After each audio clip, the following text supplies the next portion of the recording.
This is a great article on okdork.com. This is on the 3,000 most successful LinkedIn publishing posts. Now, if you weren't aware, LinkedIn created a publishing platform in 2014 to allow writers and people with LinkedIn profiles to publish their articles directly inside of the LinkedIn platform. And so a guy by the name of Paul Shapiro analyzed the 3,000 most successful posts, so the posts with the most shares, the most likes, the most comments. And he found some really interesting data that's kind of exclusive to LinkedIn. So there's a lot of statistics out there for many different social media platforms, but LinkedIn tends to be more of a platform for serious business writers. So some of the data here might be different than what you would expect from Facebook or Twitter. Now, first of all, you want to keep your titles relatively short, between 40 and 49 characters, and if you see the graph here, 40 is kind of the magic number for the character length of your titles. You certainly want to include images, and 8 seems to be the magic number. Posts with 8 images got way more shares and attention than any other type of post. No video. The post with the most views did not have any videos in them.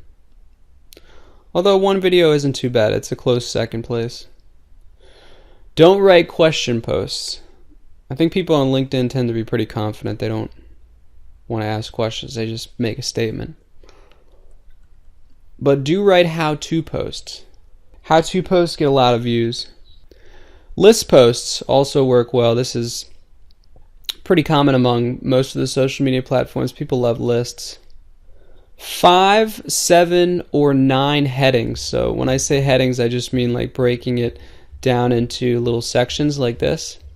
You want 5, 7, or 9 of these.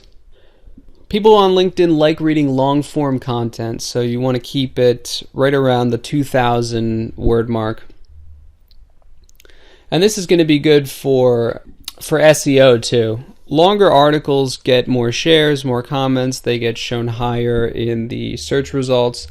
Whenever you write an article, always go for longer if possible. The sentiment, meaning whether the article is positive, negative, or neutral, you want to keep it neutral. You don't want to take too much of a stance on LinkedIn. You kind of want to balance out both sides. Don't get too excited. Don't get too depressed. This is called the Flesch-Kincaid reading test, and it's a way of analyzing the words that are used in any article and determining the average age of a person who could read everything in that article.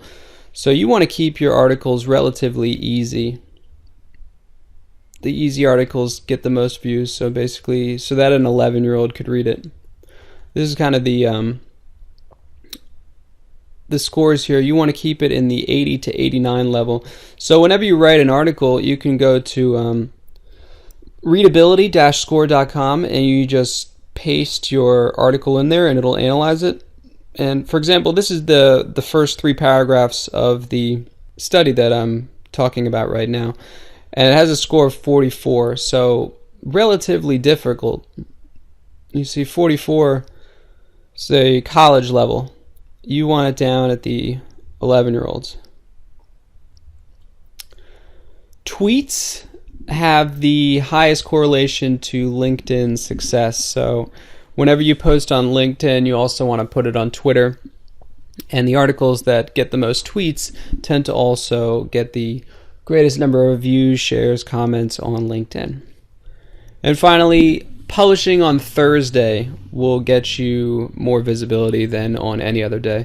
And I think the same typically goes for emails also. Emails sent on Thursday tend to have very high open rates. It's kind of like you're wrapping up the week and you send it out on a Thursday, maybe early afternoon. People read it before they're about to finish up their day, and then Friday they can read it all day long if they want, because nobody does anything on Fridays.